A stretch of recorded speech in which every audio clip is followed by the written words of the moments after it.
So there are three main agents, and there are many, but three main agents. One, of course, is the international infrastructure finance and development finance institutions, Bretton Woods, and the new banks that have come up, the Chinese bank, the BRICS bank, and some other regional development banks. So you have this one set of actors who I think more or less have, to varying degrees, agreed that green is the path ahead. So whether it's the AIIB, which is lending money on renewable projects, or the BRICS Bank, which is committed to a number of green projects in the first 7, and the World Bank, you see this secular trend towards a green agenda.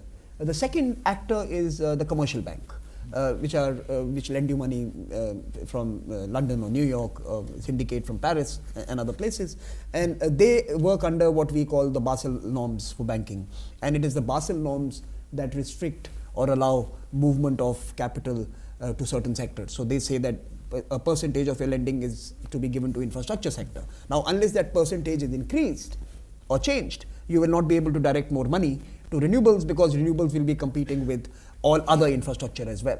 And countries in the global south need to build roads, need to build ports, need to build coastlines, need to safeguard themselves from high tides and rising sea levels. And renewable energy is actually competing with all of these baskets of challenges that the developing world is facing. So is it time to think of a green Basel?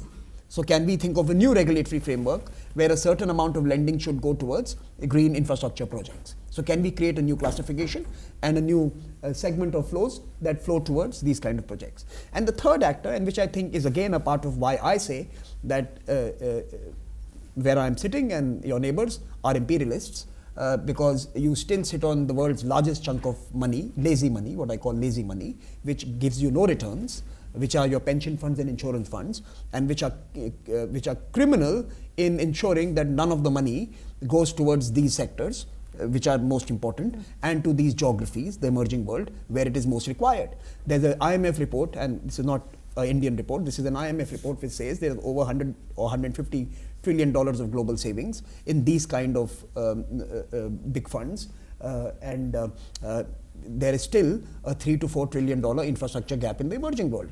Just by the interest rates of this money, you will be able to meet the infrastructure gap in emerging worlds and earn a much higher rate of return. In the next 5 to 7 years, the EU, UK, and not the US, but they have been smarter. The EU and the UK will certainly be unable to commit to their pension commitments, their pension to people's retirement commitments, because they have parked their money, which is now earning zero. Because the political will, the regulatory will to allow this money to be deployed as productive capital in some of the emerging parts of the world is lacking.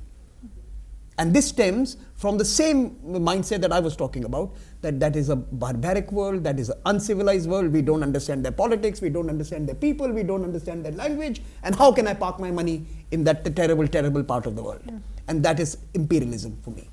Is it a lack of will, or is it ignorance?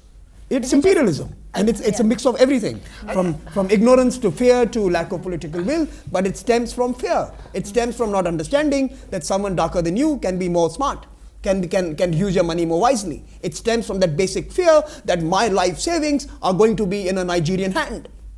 And I think this is racist, this is imperialist, and unless we get over this fear of the other being able to now manage money in ways that are going to be productive for you, you are not going to be able to move this huge pot of lazy money to the green agenda, to the infrastructure agenda, to create the SDG agendas, the larger SDG agreements that we've reached.